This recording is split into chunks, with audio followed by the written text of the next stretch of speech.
los estilos de apego opuestos se atraen? Bueno, se atraen porque son complementarios en perpetuar el sufrimiento y en aumentar el trauma. Yo vengo con mi trauma, tú vienes con tu trauma y nos seguimos traumando en pareja. Y si yo desde la infancia me he acostumbrado a grandes picos de cortisol, grandes picos de vasopresina, de pum, pum, pum, luego de pronto conozco a una persona que tiene un apego seguro, que es un tío, una tía normal, cariñosa, es que es muy... ¿Y por qué sales corriendo? Sales corriendo porque no crees tener la fortaleza necesaria para enfrentar la situación y decir, no me gusta lo que me estás haciendo. ¿Y por qué la otra persona se somete y persigue y tal y no sé qué? Y no dice, oye, es que... ¿Y dónde está esa autopercepción de la dignidad y de la valía? Cuando desobedecemos a Dios y nos creemos la mentira, que fue la primera mentira, de lo que somos separados al caer es del amor de Dios, pero nunca fuimos separados del amor de Dios. ¿Qué hubiera pasado si Adán hubiera tenido la suficiente conciencia o valentía o lo que sea para decir, Señor, nos equivocamos? Yo tenía un apego desorganizado que aquello era un show. He estado en un psiquiátrico, he querido morirme. El año pasado por estas fechas me estaba tomando 150 gramos de un antidepresivo. Para mí al final del camino la respuesta está en... Hoy tenemos una invitada de lujo en Proyecto en Blanco, Izanami Martínez. Ella es antropóloga, experta en neurociencia y comportamiento humano, conferencista internacional y viaja por todo el mundo enseñando cómo funciona nuestra mente y nuestras emociones. Además, tiene una comunidad enorme en redes sociales y está llevando información súper valiosa a diferentes canales y podcasts. Así que bueno, es un auténtico placer tenerte aquí, Izanami. Muchísimas gracias por venir. ¿Cómo estás? Gracias a vosotros por la invitación y por abrirnos las puertas de vuestra casa y de vuestra familia. Bueno, Izanami, de verdad, es un placer inmenso tenerte. Llevamos semanas con esas ganas de que llegue este momento. Y me gustaría arrancar haciéndote una pregunta muy importante para nosotros, y es ¿por qué? ¿Por qué has aceptado tan fácilmente y con tanto agrado el venir a nuestro podcast? Porque es una oportunidad para hablar de Dios, básicamente. Muy bien. Qué lindo. Muy bien, pues y ahora profundizando un poquito más pues en el tema, pues tú eres antropóloga, experta en neurociencia y bueno, nos parece una maravilla, ¿no?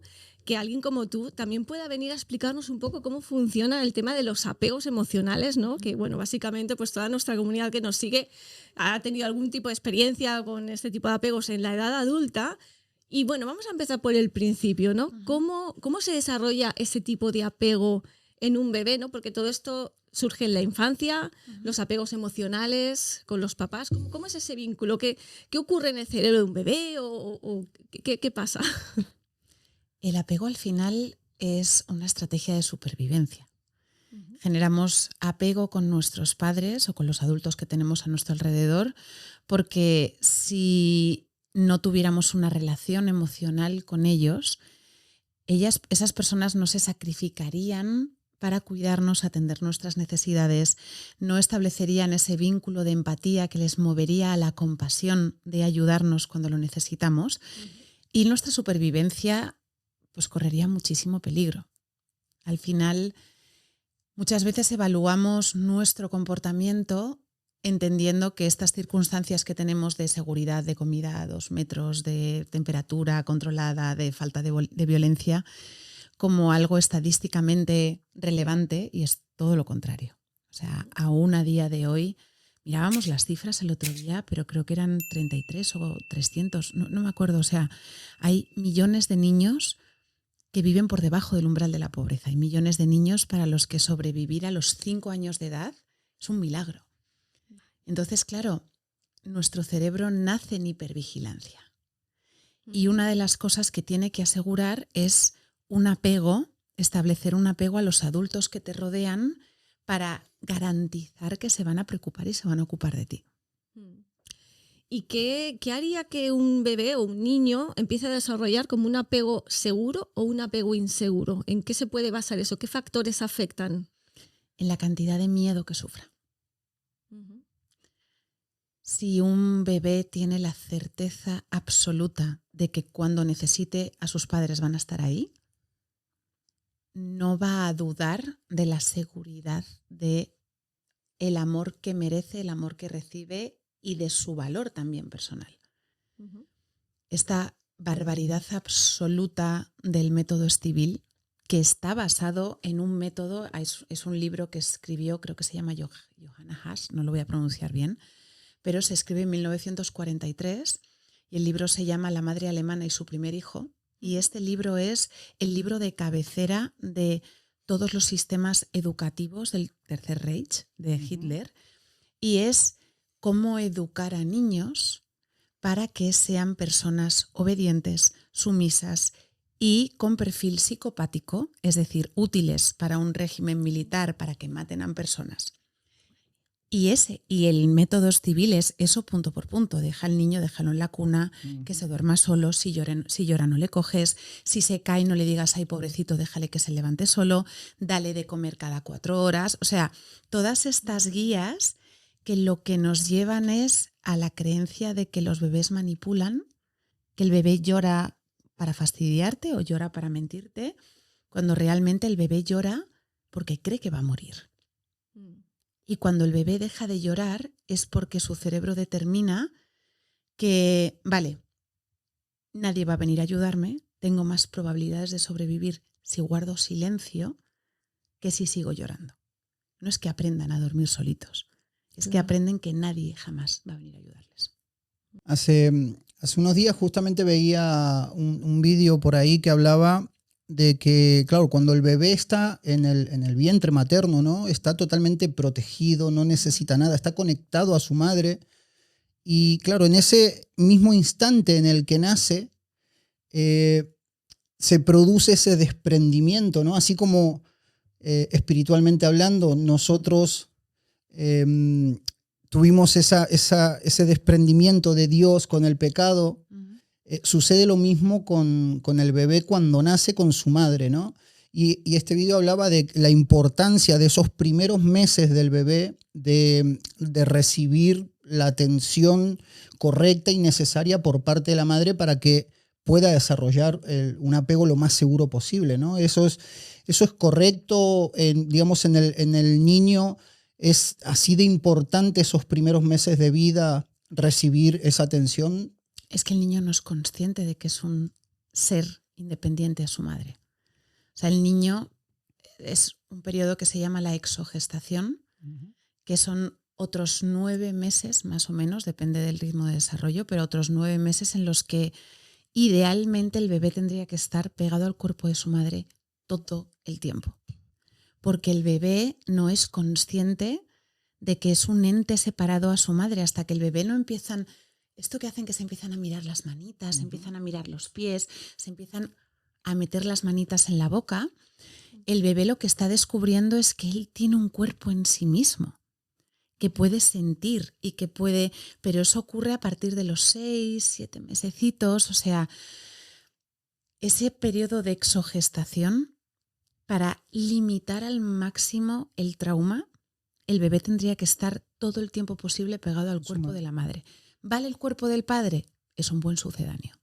Pero lo ideal es que fuera el cuerpo no de la madre biológica, sino de la persona que le ha gestado en el vientre. Aquí entramos en temas como la gestación subrogada. Wow, ¿eso influye también? Muchísimo. O sea, el bebé lo que espera son los latidos, los olores, los sabores y la voz en la que lleva creciendo 9 meses. Al bebé su ADN le da bastante igual. Claro. O sea, no le importa absolutamente nada. Igual cuando te dicen, ¿no? Y los niños adoptados. Un niño adoptado que ya ha tenido que vivir el trauma de ser huérfano o de haber tenido una familia X que no ha podido o que no ha querido hacerse cargo de él, claro que se quiere igual a un niño que no tiene tu genética. La genética no influye en el amor. Tú puedes amar a un bebé con toda la fuerza de tu corazón y lo mismo de manera recíproca. El bebé a quien espera es al cuerpo que le ha gestado, porque cree que es su propio cuerpo. O sea, no es hasta... Por eso cuando se miran en el espejo, no sé si os le pasaba a vuestros hijos, cuando los bebés se empiezan a mirar en el espejo, flipan. Sí. Porque se descubren y dicen, espera, que yo no soy, no formo parte, y hacen ruidos y se escuchan. Es muy bonito. Qué bueno, muy bonito. qué bueno. Y claro, ahora viene pues eso, ¿no? La importancia de haber podido tener esos padres que te han podido dar ese apego seguro que necesitas, ¿no? Porque si no, al desarrollar los apegos inseguros, luego todo esto te influye cuando eres adulto, ¿no? En tus relaciones personales y sobre todo con la pareja. Claro, es un reflejo de...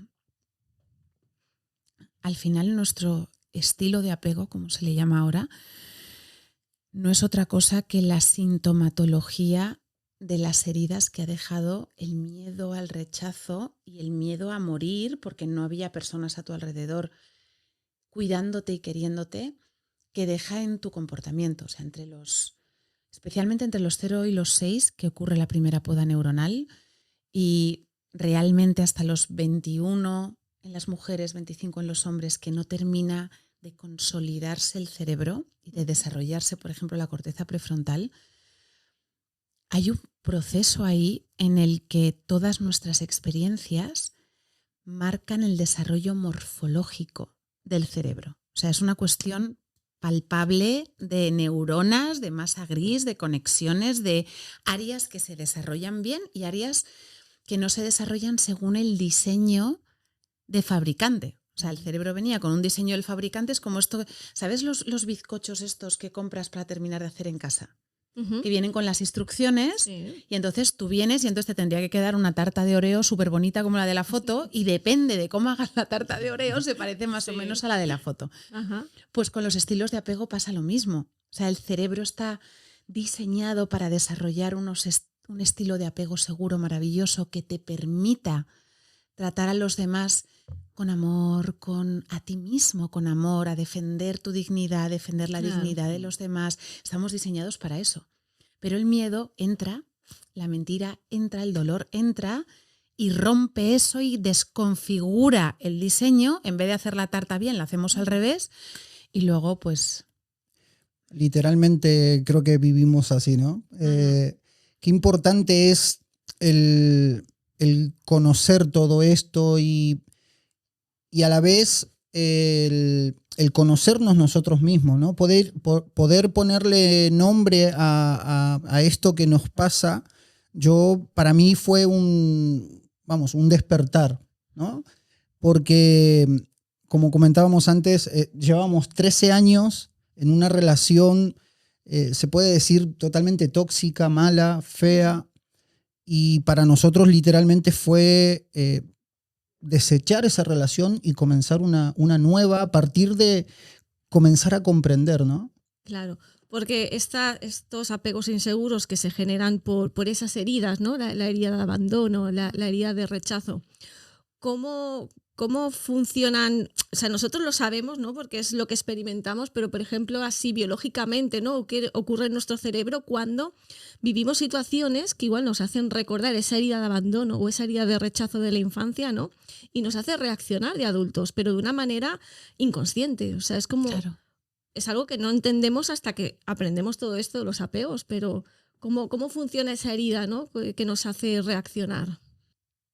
Tiene muchísimo que ver, tiene todo que ver con el miedo. De hecho, no es casualidad que la frase que más se repite en la Biblia es no tengáis miedo.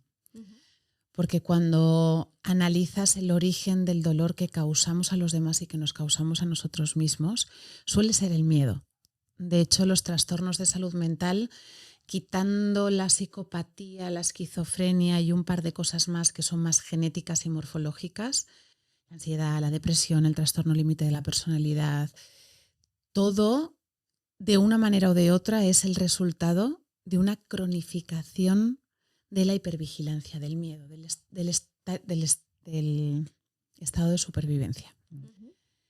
Porque traemos por diseño distintas estrategias de supervivencia, cada una diseñada para ayudarnos a salir de distinto tipo de situaciones, que en un cerebro regulado en un cerebro que ha tenido el entorno de seguridad psicológica, emocional y espiritual necesario para crecer como estaba diseñado para crecer, para que la tarta te salga tal y como en la foto te tenía que salir.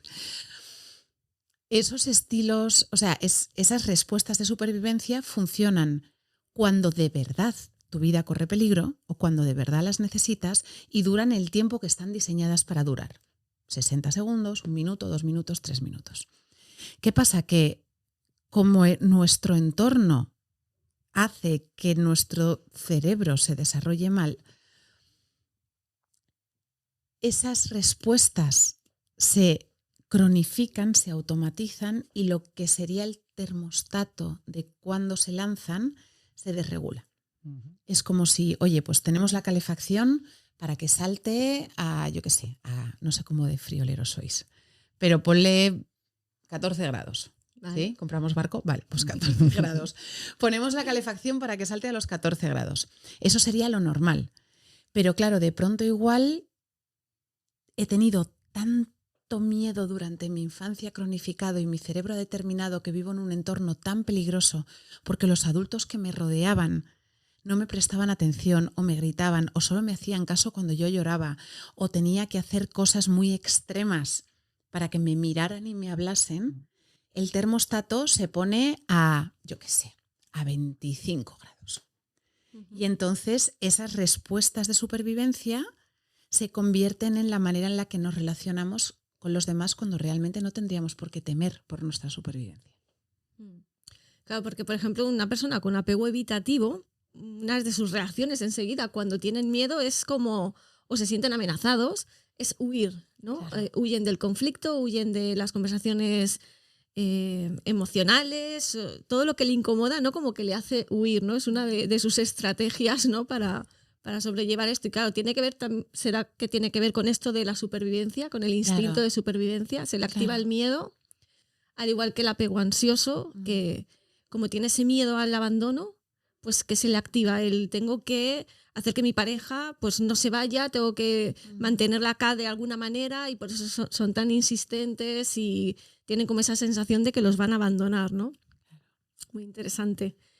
Y no sé si habías escuchado que los estilos de apego opuestos, en este caso el ansioso y el evitativo, se atraen. ¿Por qué será eso? Bueno, se atraen porque son complementarios en perpetuar el sufrimiento y en aumentar el trauma. O sea, yo vengo con mi trauma, tú vienes con tu trauma y nos seguimos traumando en pareja, los dos. Qué bonito. Y vamos acrecentando el trauma. Porque, ¿qué pasa? Que el cerebro tiene una grandísima capacidad de adaptación y se adapta a las dinámicas hormonales, a las dinámicas de neurotransmisores. Y si yo desde la infancia me he acostumbrado a grandes picos de cortisol, grandes picos de vasopresina, de pum, pum, pum, luego de pronto conozco a una persona que tiene un apego seguro, que es un tío, una tía normal, cariñosa, y es que es muy aburrido. Es súper aburrido. Es verdad que pasa. Es súper aburrido porque ¿dónde está mi vasopresina? ¿Dónde está mi cortisol? ¿Dónde está él? Buah, es que me va a dejar, buah, es que tal, buah, es que... Y no es una cuestión de revictimizar a la víctima, ni de poner la responsabilidad en la víctima, porque son respuestas inconscientes, pero para mí al final del camino, la respuesta está en dónde nos enseña el mundo, a partir de dónde tenemos que construir nuestra identidad. Porque yo siempre que calcule cuánto amor merezco en función de cómo me tratan los demás, voy mal.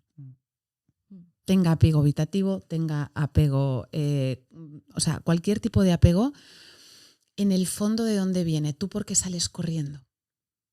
Sales corriendo porque tienes miedo, pero ¿tienes miedo de qué?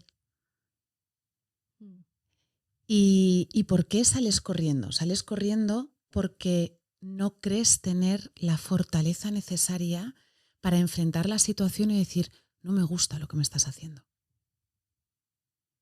¿Y por qué la otra persona se somete y persigue y tal y no sé qué? Y no dice, oye, es que... Porque al final es un sometimiento, es un agachar la cabeza y hago lo que tú quieras que haga y lo que tú necesites que tú haga, pero por favor no me dejes.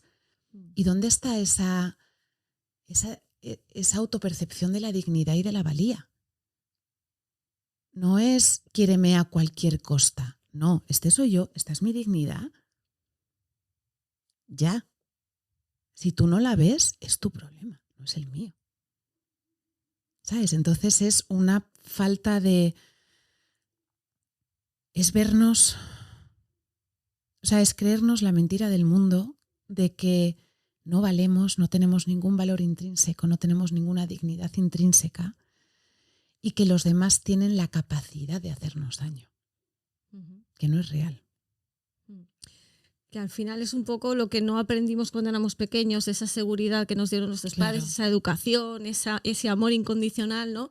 Como no lo hemos experimentado, es como que luego llegamos a la adultez y seguimos viviendo como con esos miedos y tenemos que aprender, ¿no? O sea, ahora nos tenemos que hacer cargo nosotros de adultos de esa valía, ¿no? O sea, quizás estos traumas pues nos despierten. ¿De dónde viene esa valía?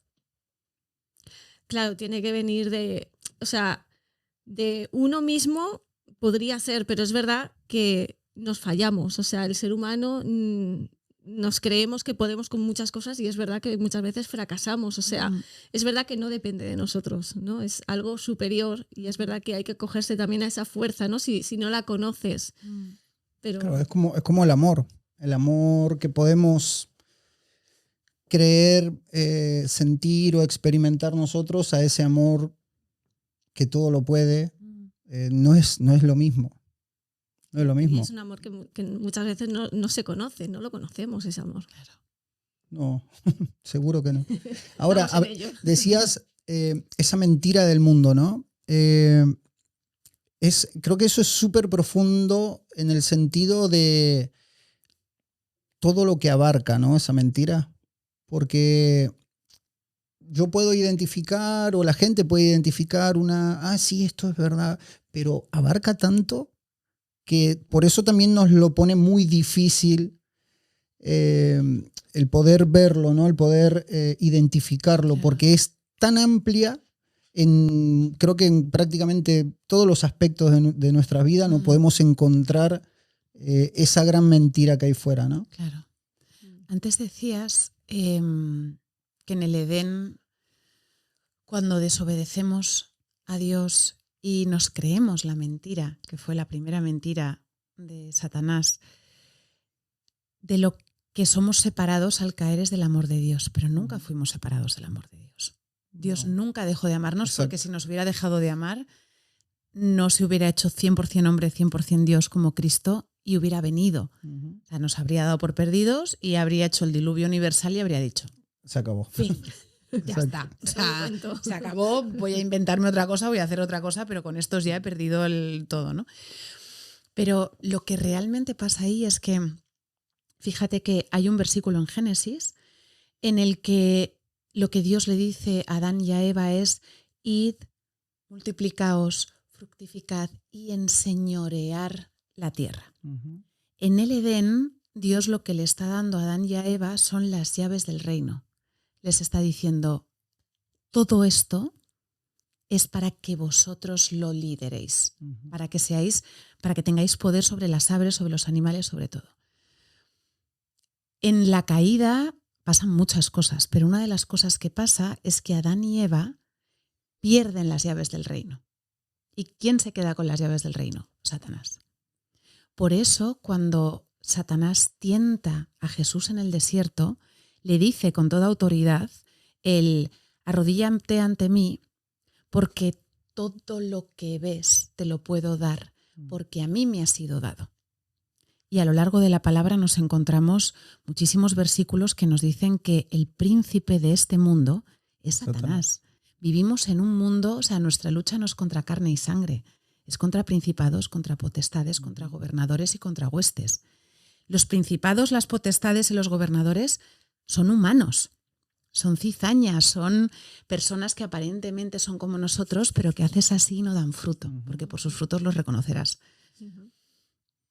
Entonces, ¿qué pasa? Que vivimos en una sociedad que está diseñada para alejarnos de Dios, cuyo príncipe es el rey de la mentira. Ha venido a matar, a robar y a destruir. A veces cuando se cuenta el Evangelio se habla, no, es que Jesús es amor y entonces como Jesús es amor vino a perdonarnos nuestros pecados. Va muchísimo más allá, porque Él lo que viene es a traer el reino de los cielos. Y traer el reino de los cielos al reino de las tinieblas es, mira, justo lo que hablábamos en el coche. Para ser salvo, para recibir la salvación y recibir la justificación de Cristo y el perdón de los pecados, es relativamente sencillo, solo hay que creer en Él y entregarle nuestra vida.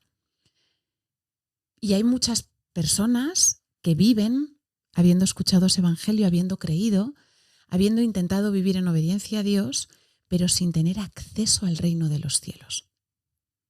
Y es como tener, yo qué sé, pues te dan...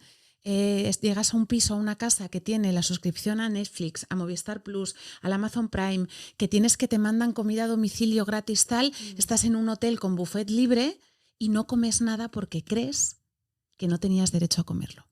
Entonces nos perdemos ese reino de los cielos, que es que en Cristo recuperamos el acceso a las llaves y recuperamos el acceso que se caigan los velos y a entender las mentiras del enemigo. El enemigo se pasa desde que somos pequeñitos diciéndonos, no vales nada, nadie te quiere.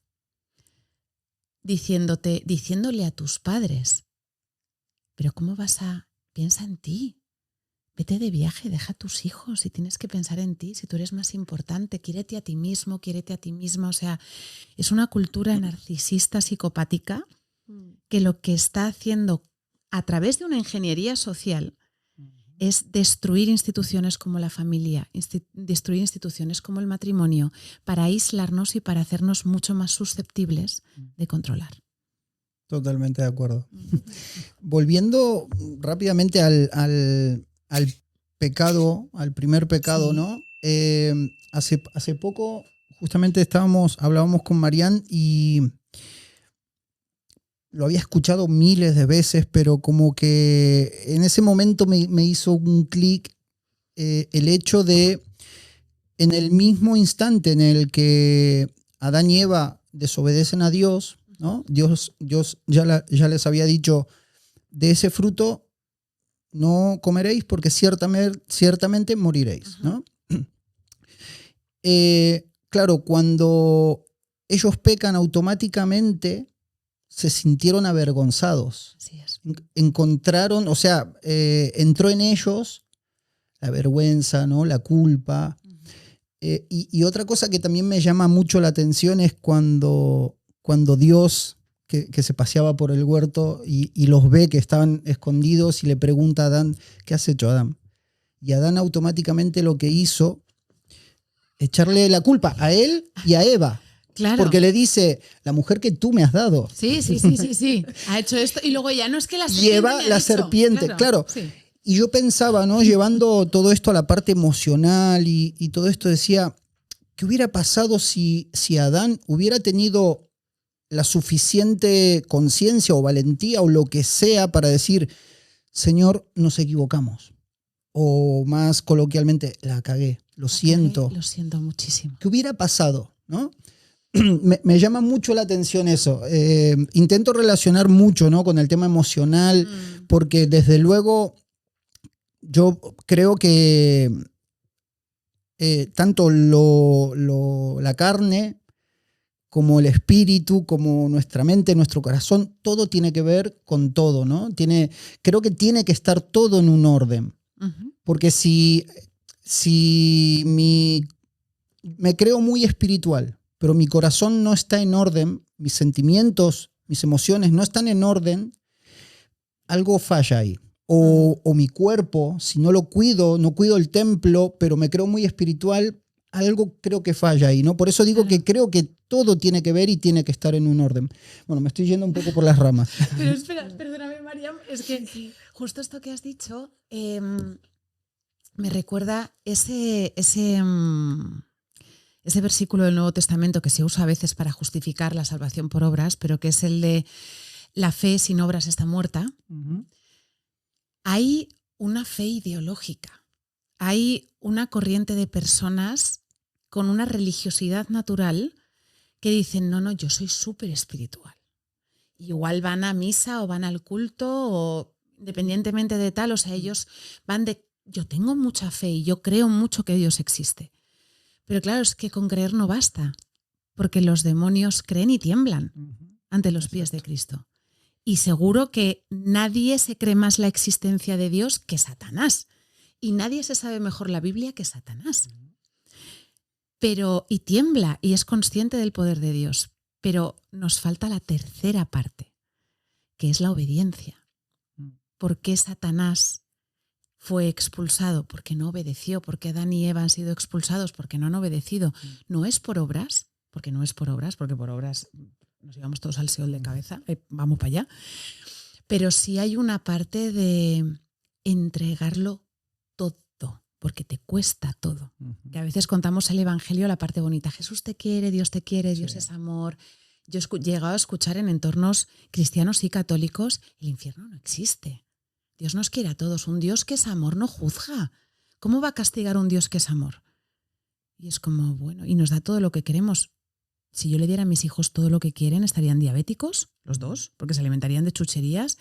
Les faltarían 2 o 3 dedos, porque les gusta cocinar y estarían con el cuchillo jamonero ahí. Y algunos habría matado ya, ¿sabes? Entonces, no hay amor sin justicia real.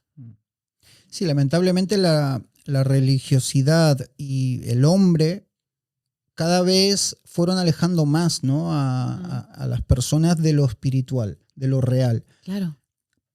Es una pena, pero bueno, también está todo escrito y Dios lo sabe todo, ¿no? Lo tiene bajo control, creo. Sí, y tenemos una responsabilidad nosotros. Exacto. Vaya, hemos traído aquí a una antropóloga experta en neurociencia y bueno, estamos aquí hablando de espiritualidad porque, claro, es súper curioso, ¿no? De una persona que viene de la ciencia, ¿no? De haber estudiado mucho y que al final entiendas que al final todo se puede arreglar de una manera espiritual, ¿no? De esa parte que no vemos o de ese amor superior. A ver, no quiero, o sea, a mí me cuesta igual ponerle nombre, ¿no? A Dios, no sé qué, porque igual también los que nos ven como que no están muy familiarizados con la espiritualidad, pero bueno, yo entiendo que hay algo superior por encima nuestro, cada uno que lo llame como quiera. Entonces, bueno, pues vamos a hablar de eso, qué solución podrían darnos, ¿no? En el tema espiritual, pues para poder sanar esas heridas. ¿Cómo nos puede ayudar Dios? ¿Qué es lo que le dirías a las personas, ¿no? Porque científicamente ya sabemos cómo funciona, pero ahora vamos a ver de qué manera se puede sanar eso a través del amor de Dios, por ejemplo. Dándote una identidad nueva en Él. Él, la oferta que te hace es hacer todas las cosas nuevas. Pero para hacer todas las cosas nuevas tenemos que estar dispuestos a renunciar a lo viejo. Todos estos versículos que hay en la Biblia de matar la carne en la cruz con Cristo, de morir con Él en la crucifixión y resucitar con Él, o incluso cuando dice, esto es muy bonito, cuando después de la multiplicación de los panes y los peces, le siguieron miles. Decían, ostras tú, que este habla muy bonito y encima te da de comer gratis. Y ha multiplicado los panes y los peces. Y eso era muy guay y era muy bonito y le siguieron miles. Y a medida que iba hablando, y de hecho él, precisamente en ese punto de su ministerio, fue especialmente duro, que fue cuando dijo, aquel que no abandone a su madre, que no abandone a su padre, que no abandone a sus hijos, que no abandone a sus hermanos. Jesús no estaba llamando a la destrucción de la familia, pero estaba llamando a la destrucción de los ídolos del corazón. Siempre que yo ponga a mis hijos, mi matrimonio, mi aspecto físico, el grupo de música que me gusta, el dinero, me vais a perdonar los católicos, la Virgen del Rosario, o sea, quien sea, por encima de mi obediencia a Dios, me llamaréis Señor, Señor, y yo os diré, no os conocí nunca, porque no me conocisteis vosotros a mí. Entonces, el llamado es a morir a lo que somos. Claro, el morir a lo que somos es soltar toda esa identidad que nos ha dado el mundo, que es muy triste porque son los escombros de lo que podríamos ser. Satanás siempre nos llama por nuestros pecados. Satanás siempre te dice es que siempre llegas tarde, es que eres una mentirosa, es que comes demasiado o es que comes demasiado poco. O sea, siempre te llama por tus pecados. Pero Dios siempre te dice que eres su hijo, que eres su hija, que eres la niña de sus ojos y que tiene una identidad hermosa y poderosa en Él, con esas llaves del reino de los cielos para que lo traigas a la tierra. Él tiene una unción para cada uno de nosotros, con una identidad que es indestructible. Yo tenía un apego desorganizado que aquello era un show, porque yo tengo diagnóstico de estrés postraumático complejo, he estado en un psiquiátrico, he querido morirme. El año pasado por estas fechas me estaba tomando 150 gramos de un antidepresivo, 5 orfidales al día por prescripción del psiquiatra, que son 2 más de lo que pone en el prospecto, porque no sabían qué hacer conmigo, y un antipsicótico.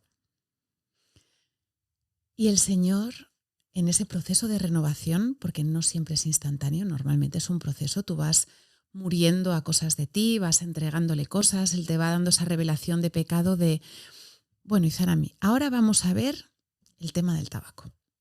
Y entonces el Señor, como un padre, porque es un padre muy paciente, va poquito a poco, te va dando convicción de pecado hasta que llega un día que dices, ya Señor, estoy lista. Y entonces Él te da las fuerzas para dejar de fumar. Qué bueno. Claro, él no pretende que hagas nada en tus fuerzas, porque en tus fuerzas Él sabe que No, claro. hasta luego, Mari Carmen, ¿sabes? Pero tiene que haber una convicción de pecado y tiene que haber decirle, ok, Señor, vamos con esto. Cuando tú vas haciendo ese proceso, claro, yo ahora sigo rodeada de situaciones tóxicas a nivel emocional, pero estos apegos que yo tenía, yo pasaba de sumisión absoluta, sí, lo que tú digas, no te preocupes, no importa, no tal, no sé qué, a me aíslo y estoy sin hablarte un mes, a me pongo a pegar gritos. O sea, Claro. no había ahí nada, o sea, una desorganización Total. absoluta. Pero todo eso eran causa de que yo no tenía la fortaleza de decir, no me gusta. Lo que me estás haciendo no me gusta. Entiendo que me lo estás haciendo desde tu dolor, valido tu dolor y a la vez respeto mi dignidad como persona y mi valía como persona. Entonces, a partir de aquí, la próxima vez que me trates así, esto es lo que va a pasar, en función de lo que sea. O sea, la próxima vez que te dejes la tapa del váter levantada, pues igual no hay que dar un ultimátum de me voy, ¿sabes? Sí. O sea, hay que medir. Pero, ostras, y es algo que estoy empezando a experimentar y o sea, una persona que ha vivido aterrorizada de las reacciones ajenas, que se ha dejado hacer cosas horribles por miedo a que la otra persona se molestara o se sintiera mal o te dejara de querer. A mí me daba miedo decir que no me apetecía ir al cine, porque igual me dejaban de querer si decía que no me apetecía ir al cine. O escuchar determinado tipo de música que me horrorizaba y me pasé 10 años de mi vida escuchando heavy metal en repeat, ¿sabes? Y a mí me gusta la salsa y la música latina, pero es que si digo esto igual me deja de querer. Esta fortaleza de, vamos a ver, o sea, si yo con todas las que he liado, que las he liado, pardísimas, Dios me ha perdonado y Dios encuentra valor en mi mierda más absoluta, ¿quién eres tú? ¿Quién eres tú para tratarme a mí mal? Nadie. Porque Dios tenía todo el derecho del mundo a matarme, Dios tenía todo el derecho del mundo a mandarme al infierno y me ha salvado y me ha perdonado y me ama. ¿Quién eres tú para tratarme mal? Explícamelo. O sea, que digamos que esa autoridad y esa identidad te la dio Dios, ¿no? O sea, es como Totalmente. algo que desconocías, porque claro, si tú no conoces esa identidad, no puedes poner límites. Exacto, no sabes. puedes poner límites. Y a veces ahí a mí me involucro mucho, pero porque me duele muchísimo.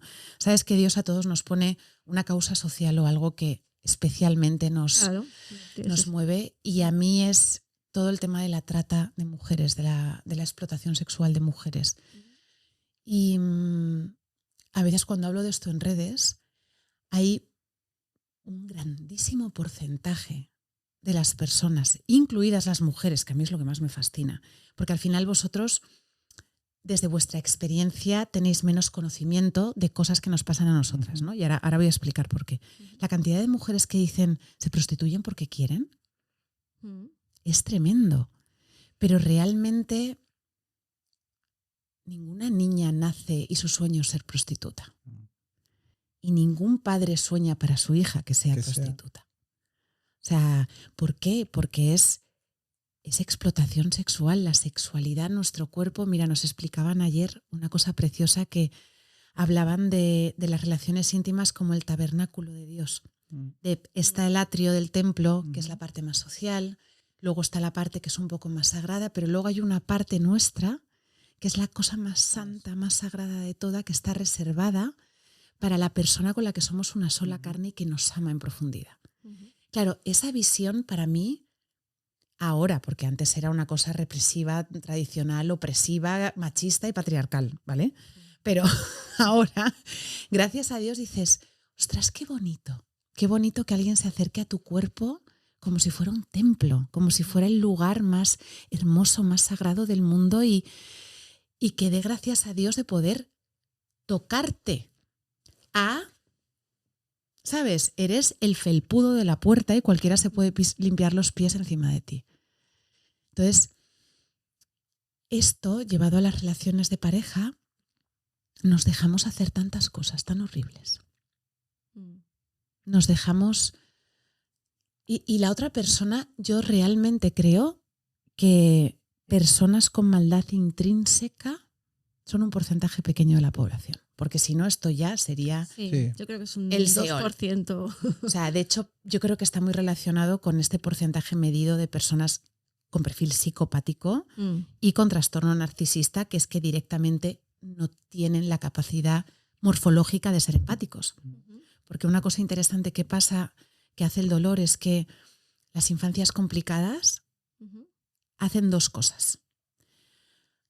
O desarrollas una hiperempatía, porque es muy útil saber leer al milímetro las microexpresiones de papá o de mamá para saber cuándo me tengo que poner a hacer la tarea o cuándo me tengo que poner a apagar la tele y tal, porque sé que papá y mamá vienen como vienen y me va a caer la del pulpo.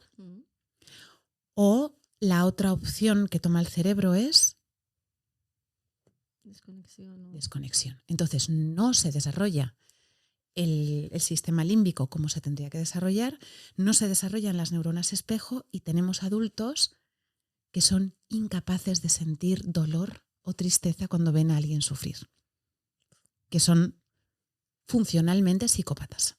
O sea, a nivel funcional son igual que psicópatas. Claro, estas personas, tú y yo nos peleamos y yo te puedo devolver mal por mal. Tú me gritas, yo te grito. Tú me pegas, yo te pego. Yo siento que tú me has traicionado, te vas a cagar, ¿sabes? Entonces yo te voy a hacer ta. Pero generalmente una persona con un sistema límbico desarrollado y con unas neuronas espejo somos incapaces de la crueldad. Tú no puedes torturar a alguien que no te ha hecho nada. ¿Sabes? Por mucho que os hayáis peleado, que todos los matrimonios se pelean, no eres capaz de envenenarle lentamente para que termine por morirse, ¿sabes? O sea, hay niveles de crueldad que dices, esto no tal, pero que el dolor causa. Entonces, volviendo a las parejas, quitando estos perfiles, que el otro día había unas estadísticas que, claro, los psicólogos dicen, creemos que son un 2%, pero claro, es que esta gente no va a terapia. Claro, a saber, ¿no? Claro, esta gente no va a terapia. Entonces, es muy difícil realmente calcular qué porcentaje de la población son. Más de lo que nos imaginamos, entonces. Probablemente. Pero cuando son dos personas con el sistema límbico completo, con esas neuronas espejo, nos podemos hacer muchísimo daño, pero también queremos hacer las cosas bien. Y sufrimos cuando le hacemos daño a la otra persona. Ostras, yo a veces, sobre todo con los hijos, cuando le gritas a tu hijo, si tienes esto intacto, te duele casi más a ti que a él. Y eso no te exime de culpa ni te exime de responsabilidad. Tienes la responsabilidad de currártelo y aprender a ser mejor padre, mejor madre. Pero es entrar en unos ciclos tóxicos muy difíciles que en mi caso solo ha podido romper el amor de Dios. Qué bueno. Volviendo un poco a esto, ¿no? A la parte más espiritual. Hace nada, creo que una semana atrás o por ahí estábamos viendo en profundidad Romanos 7, ¿Vale? cuando Pablo dice, todo lo que no quiero hago, ¿sí? O sea, que todo lo que no quiere hacer, porque sabe que es malo, lo hacía, ¿no? Y nos pusimos un poco a intentar desmenuzarlo para entender lo máximo posible. Y para mí literalmente hablaba de ser conscientes. Cuando él habla de morir a la carne, ¿no? Luego en muchas filosofías, incluso psicología o lo que sea, se habla de la mente. Cuando la mente conecta con todo lo que no tiene que conectar, nos vamos creando esa realidad que no es verdadera, no es nuestro verdadero ser. Y no sé por qué, pero yo lo relaciono muchísimo lo que habla Pablo, específicamente ahí en ese capítulo. Y me parece súper interesante el hecho de, en la Biblia hay muchísimas cosas que yo las encuentro como muy ocultas para personas que tengan un nivel de despertar espiritual, de despertar de conciencia, como lo queramos llamar, como para comprenderlo, ¿no? Antes nombraste, si no me equivoco, un versículo que habla, bueno, se me fue ahora, me fue. Bueno, que básicamente habla de eso, ¿no? De las personas que no consiguen ver o cuando habla de, no sé, de los tibios, que Dios nos prefiere fríos o calientes, pero tibios no. Para mí tiene como mucho significado eso. Asimismo, cuando dice, y conoceréis la verdad y la verdad os hará libre, a mí me parece algo tan profundo lo que incluye esa frase, que no es simplemente que yo le diga a Marian, Dios te ama, o Jesús es el Salvador y ya está. No, a mí me da que efectivamente la palabra tiene codificaciones, pero que están preparadas para cuando nosotros también estemos preparados. No sé si me consigo explicar. Sí, hay un punto ahí de... está la parte de que la palabra es viva y eficaz. Entonces, la palabra es algo de Dios. Y la carne no tiene ningún interés en las cosas de Dios. Entonces, mientras que estamos viviendo en nuestra carne, la Biblia es un jeroglífico. O sea, tú te pones a leer la Biblia y dices, porque además te genera hasta rechazo. Es un, ¿Qué necesidad hay, no? Y solo podemos sentir atracción por las cosas del espíritu desde el espíritu. Claro, luego la pregunta es ¿qué espíritu? Pero lo ideal sería que fuera el Espíritu de Dios. Entonces, una recomendación a la hora de leer la palabra es siempre pedirle al Espíritu que te dé, porque además viene en la misma palabra, es el Espíritu el que te quita los velos y el que te permite entender lo que estás leyendo y que la palabra de verdad te sea de salvación y que te sea de edificación y de crecimiento. Claro, cuando hablabas de los pecados, para mí una cosa en la que últimamente estoy meditando mucho es la consciencia de pecado. Porque a veces se genera la expectativa de cuando Jesús le decía, le sacaba los demonios a alguien o sanaba a alguien y le decía, vete hija y no peques más. Y a veces se genera la expectativa de que siendo humanos el no pecar es posible. O sea, el único hombre que era 100% hombre y 100% Dios que jamás pecó fue Jesús. Todos los demás seres humanos que hemos pisado la tierra hemos pecado 1.000.000 de veces. Perdón que te interrumpa. ¿Y qué es el pecado? El pecado es... ¿Qué significa? Vale, el pecado es poner tus deseos por encima del bienestar de los demás, lo cual es desobedecer a Dios. Ujú. Porque Dios, cuando te dices amarás a Dios por encima de todas las cosas, lo que te está diciendo es que pondrás por encima de cualquier deseo de la carne, de cualquier apego emocional, de cualquier cosa humana, tu obediencia a Él. Vale. Porque nosotros lo hemos escuchado mucho de la definición, digamos, de pecado como errar al blanco. ¿Mm? ¿Habías escuchado? No. Lo hemos escuchado muchísimo en entornos de iglesias, como una explicación, ¿no? de qué significa errar al blanco. O sea, como que la intención es buena, pero se te desvió. Claro, o sea, al final todos deberíamos de apuntar pues al propósito de Dios, ¿no? A amar a Dios por sobre todas las cosas, pero como erramos, no damos al blanco, Claro, nos vamos desviando, entonces nos vamos apartando, o sea, acabamos Claro. desviados. Como el arrepentimiento, que se supone que significa un cambio de mente.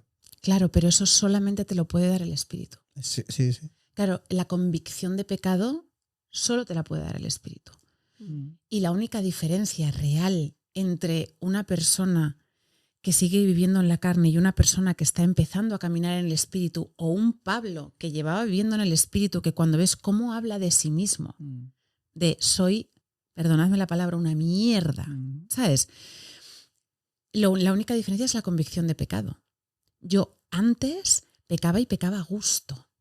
Y de hecho amaba la mayoría de mis pecados, los disfrutaba, consideraba muchos de mis pecados como mi soberbia, como mi vanidad, como mi lujuria y todo esto como partes positivas de mi personalidad, y me vanagloriaba en las cosas que conseguía gracias a mis pecados, gracias a mis mentiras, gracias a mi capacidad de manipular, gracias a mi creerme, o sea, formaban parte de mi identidad. Ahora me dan ganas de vomitar, me da asco cada vez que me detecto, porque me sigue ocurriendo. Entonces, ahí diferenciamos entre arrepentimiento y culpabilidad. Nuestros errores que cometemos todos los días, todo el rato, Satanás los utiliza para alejarnos de Dios. Satanás te dice, María, la has vuelto a cagar. ¿Cómo te va a querer Dios si la has vuelto a cagar? Igual es que no quieres tanto a Dios. Igual si la sigues cagando es porque no estás lo suficientemente cerca de Dios. El objetivo de Satanás es alejarte de Dios, que te alejes tú o que creas que Dios no te quiere. El arrepentimiento es todo lo contrario. El arrepentimiento es, vale, la he vuelto a cagar.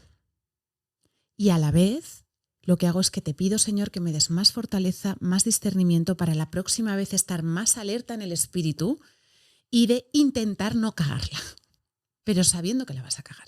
O sea, pero esa convicción de pecado te la da el Espíritu. Cuanto menos haya de ti en ti y más, y lo digo porque es un proceso. O sea, hay conversiones que son pim pam, sí, pero normalmente porque también, claro, igual que pasa a nivel emocional o sobre todo con las experiencias traumáticas, tu cerebro está diseñado para generar amnesias selectivas de las cosas, lo que tú decías antes, que no estás preparado todavía para procesar. Y Dios te va mostrando el pecado. Llevo 3 años y llevo ya 5 momentos de caer de rodillas, de convicción de pecado, y decir, Señor, merecía morir y me has salvado. Si Dios me llega a enseñar todos mis pecados la primera vez que caigo de rodillas, no lo soportas. No hubiera podido procesarlo. Entonces te enseño un poquito.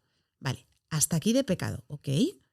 Lo veo, lo lloro, lo suelto, me arrepiento, y tú, Señor, me enseñas que me sigues amando y me das de tu fruto de la gracia, de tu mansedumbre, de tu paciencia, de tu gozo, de tu benevolencia, para... Y cuando ya estás desde esas fuerzas... El siguiente. ¡Ping! Entonces, no sé cuántos me quedan. El último fue, de hecho, este sábado, que fue como... Yo le llegué a decir el sábado, Señor, déjame muda. O sea, si lo que vaya a decir va en contra de tu reino y está contribuyendo al reino de las tinieblas, quítame la voz. Déjame muda. Y las mujeres que están... Si tu ojo, ¿cómo es que dice? Sácamelo. Córtame la mano, sácame el ojo. O sea, lo que quieras. Y me decían las mujeres de al lado, bueno, hija, igual, no sé, que te dé una ronquerita para que puedas seguir hablando con tus hijos. Y yo, que no, Señor, que me dejes. Yo es que soy muy intensa también, me ha hecho muy intensa el Señor. Que me dejes muda, Señor. Esa es la convicción de pecado, que no es mía, que me la da Él, para yo querer seguir cada noche suplicándole, Señor, sigue matando lo que queda de mí. Bueno. De hecho, cuando pasamos, digamos, un poco de lo puramente apegos a entrar en lo espiritual, te escuchaba hablar y digo, en ese momento del cambio de conversación, digo, tiene una actitud muy Pablo. Me gusta, sí. Está bueno, está muy bueno. Yo fíjate que me temo que soy un poco más Pedro, porque yo cortaría orejas, ¿sabes? O sea, es una de las cosas que me está ahí trabajando el Señor, porque yo de hecho le arranqué media oreja a un marine americano. ¿Qué? Sí, esto es una historia. De hecho, esto no lo he contado nunca. Yo vivía en el puerto de Santa María, y en el puerto de Santa María, en Rota, está justo al lado de Rota, que está la base naval americana. Y hay muchos marines americanos y muchos tal americanos que salen por la noche y ligan y tontean con las chicas y las cosas, ¿no? Entonces nos invitan a una fiesta, a un chalet, y empiezan a hacer la gracieta de tirar a las chicas con ropa a la piscina. Y entonces yo estaba como... Y yo les iba mirando y decía, a mí no me vas a tirar. A mí no me tiras. A mí no me tiras. A mí no me tiras. Y entonces cuando me fue a levantar, le hice en la oreja. No. No me mataron de milagro, me podían haber matado. O sea, wow, madre mía, Zanabi. Simplemente me echaron y me dijeron, por eso te digo lo de Pedro. Fue en defensa, ¿no?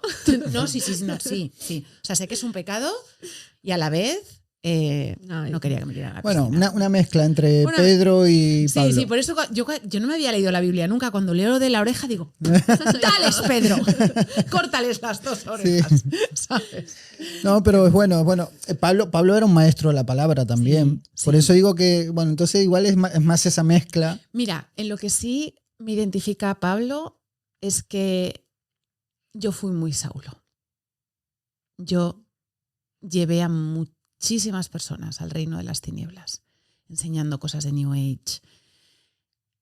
A mí me utilizó y me dejé utilizar Satanás muchísimo para extender sus mentiras, para alejar a personas de Dios, para hundir a las personas aún más en estar perdidos espiritualmente, con toda la buena intención del mundo. Pero eso creo que lo hace con todos, incluso hasta con gente mismo dentro de las iglesias, pastores mismos. Sí. No, sí, que no está bien, ¿no? Pero... Claro, pero tú fíjate que ¿dónde es el mejor lugar para alejar a la gente de las iglesias? ¿Atacando a los ateos o atacando a los creyentes? Claro, si yo quiero que la gente se aleje de la iglesia, ¿dónde me interesaría más meter agentes dobles? Dentro. Para que cuando la gente vaya a la iglesia enferma a buscar sanidad física, emocional y espiritual, encuentren verdugos de Satanás ahí que les pongan peor y para que esa gente salga y diga, ok, ya, chao. O sea, esto, no quiero saber nada de Dios. Ay, mira, voy a hacer un poquito de yoga. Ay, mira, tengo una amiga que hace constelaciones familiares. Sí. La mentira vestida de verdad y al final te crea confusión. Pero bueno, pues mira, pues para ir terminando, si quieres, y como habrá mucha audiencia que igual ni siquiera ha tenido una Biblia, ¿no? y en sus manos, pero hay versículos muy, muy interesantes. Obvio que Dios lo que quiere es el amor, la unión, las familias. Entonces van a encontrar también mucha sabiduría que les pueda aportar. Oye, igual les puede inspirar, ir abriendo ahí camino. ¿Hay algún versículo que quieras compartir con los que nos escuchan? ¿Algún consejo que dé Dios sobre las parejas, ¿no? Cómo arreglar un conflicto. Pues mira, versículo, lo voy a decir mal, pero era porque tanto amó Dios al mundo que le dio a su Hijo unigénito para que todos los que creyeran fueran salvos por él. No, creo que no lo he dicho bien, pero por ahí. Es Juan 13 algo. Y luego una cosa muy bonita, que lo venía justo hablando con Chris en el tren. Cada vez que en la Biblia se habla de la relación de Jesús con su iglesia, que su iglesia bíblicamente somos todos los que creemos en él, independientemente de la denominación ortodoxa, católica, evangélica, protestante, da igual. O sea, el cuerpo de la iglesia de Cristo somos todos los que creemos en él. Y su relación con su iglesia siempre se habla en Apocalipsis de las bodas del Cordero, de la novia, Jerusalén, tal, no sé qué. Y creo que no sé si es en Efesios o es en Corintios, pero cuando dice que la relación entre el marido y la mujer Tiene que ser, o sea, mujeres, amar a vuestros maridos, como la Iglesia ama a Cristo, y maridos, hablar a vuestras mujeres, como Cristo amó su Iglesia. Eso es un nivel de amor muy fuerte, que de hecho recae más casi en el hombre que en la mujer. Porque nosotros, como Iglesia de Cristo, le amamos, pero le amamos porque Él nos amó a nosotros primero, y lo que hacemos es seguirle, obedecerle, dejarnos disciplinar con Él. Paz, no estoy diciendo, ¿vale? Pero lo que se le pide al hombre en Efesios es que tiene que estar dispuesto a morir por su esposa, como Cristo murió por la suya, por la Iglesia. Entonces, claro, es muy bonito porque te habla de un nivel de amor, de sacrificio, de compromiso, de ser una sola carne a todos los niveles y de tu cuerpo ya no es tu cuerpo. O sea, es el de él y entonces tendrías que cuidarle a él como si estuvieras cuidando tu propio cuerpo. Claro, ¿qué pasa? Y esta ya es la perspectiva mía más moderna, que igual es controvertida, igual no, me da igual, y por eso habla muchísimo también del yugo desigual. Esta configuración de matrimonio, de entrega absoluta, de daría mi vida por ti y te seguiré hasta el fin del mundo, me pidas lo que me pidas, solo es productiva a nivel emocional y no es destructiva si se produce en un espacio psicológicamente seguro. Claro. Solo tiene sentido seguir ciegamente a alguien que daría de verdad su vida por ti.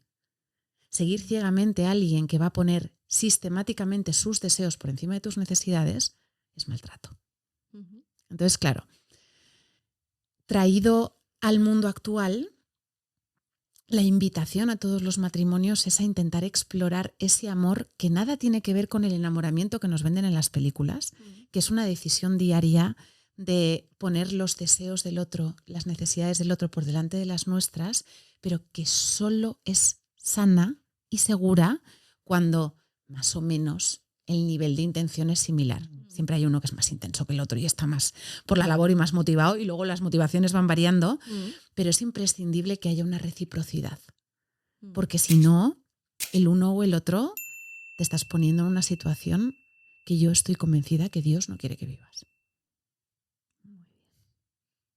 Qué bueno. Wow. Creo que a los podcasts que has visitado, a la mayoría les dará para estar horas y horas y horas hablando contigo de temas muy diversos, ¿no? Y es súper interesante cuando se puede empezar a unir esos temas, es súper, súper interesante. Y bueno, queremos agradecerte, de verdad, no sé ni cómo agradecerlo, el esfuerzo de venir, como comenzamos el podcast y dije, ¿por qué? ¿No? Porque entendemos que eres una persona que está tan moviéndose mucho por todos lados, por tu trabajo, por compartir tu conocimiento, tu sabiduría y bueno, el venir a nuestro canal, que es un canal pequeño y lo primero que dijimos fue, qué loco, ¿no? ¿Por qué? Ahora entendemos un poco más el por qué. Claro, pero porque es que Jesús, fijaos, o sea, Jesús nos invita a ser como Él. No estoy diciendo que yo sea como Jesús, ni mucho menos, ¿eh? O sea, pero la invitación es a hacer las cosas como las hizo Él. Exacto.